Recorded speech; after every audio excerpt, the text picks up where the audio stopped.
Je suis Cécile Delbousquet, je suis intervenante au CNAM en communication et médias et j'aime particulièrement l'outil Mindomo parce que c'est un outil qui est multiservice. Il sert à la fois au professeur, mais il sert également à la fois à l'étudiant pour l'aider dans sa réflexion et pour l'aider surtout à construire sa réflexion. Ça permet d'élargir la pensée en fait. C'est vraiment pour élargir le champ de conscience et sortir à la limite d'une feuille A4. Là, on est sur un univers spatial Mindomo, on peut faire des carte mentale qui peut faire des mètres et des mètres de large. C'est un exercice qui peut être à la fois individuel et collaboratif.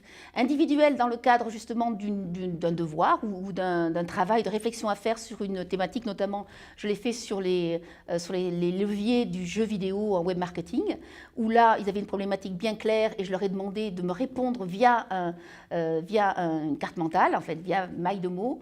Mais également, il peut être fait de façon collaborative autour d'une thématique où justement il va y avoir un travail commun de réflexion pour poser les idées, pour ensuite structurer les idées, ensuite élaguer, rassembler, synthétiser. Donc les avantages de cette application, c'est qu'elle est donc immédiatement préhensible, on va dire, on est très vite à l'aise avec. Elle est évidemment gratuite dans la version freemium. On peut partager également ses productions, ce qui est bien.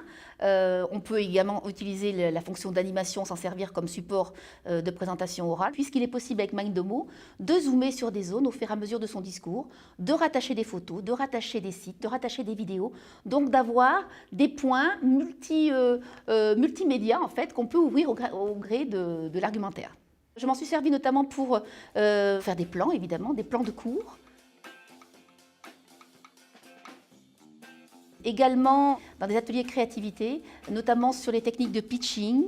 Ça permet justement d'aborder une question, une présentation orale différemment, de le faire l'éternel PowerPoint où tout le monde s'ennuie. Une autre application également de Mindomo sert également comme outil de curation en fait, notamment dans le cadre d'une veille où on va recueillir énormément de données sur des outils comme Evernote ou autres. Ça permet également de faire une synthèse et de présenter ensuite cette synthèse. Alors, les retours des auditeurs, déjà, dès qu'il s'agit d'étudiants, évidemment, dès qu'on touche un écran, ils sont ravis.